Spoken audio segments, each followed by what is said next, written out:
Mesopotamia, the second center of Eastern civilization.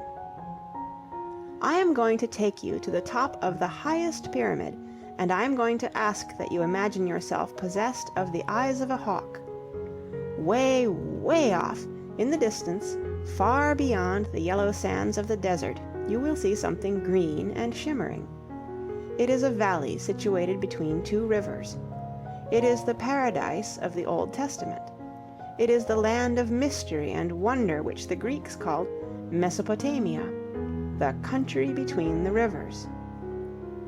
The names of the two rivers are the Euphrates, which the Babylonians called the Puratu, and the Tigris, which was known as the Diklat. They begin their course amidst the snows of the mountains of Armenia, where Noah's Ark found a resting place, and slowly they flow through the southern plain until they reach the muddy banks of the Persian Gulf.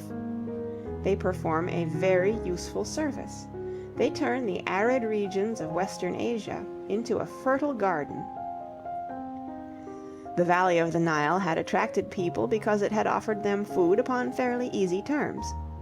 The land between the rivers was popular for the same reason. It was a country full of promise, and both the inhabitants of the northern mountains and the tribes which roamed through the southern deserts tried to claim this territory as their own and most exclusive possession. The constant rivalry between the mountaineers and the desert nomads led to endless warfare.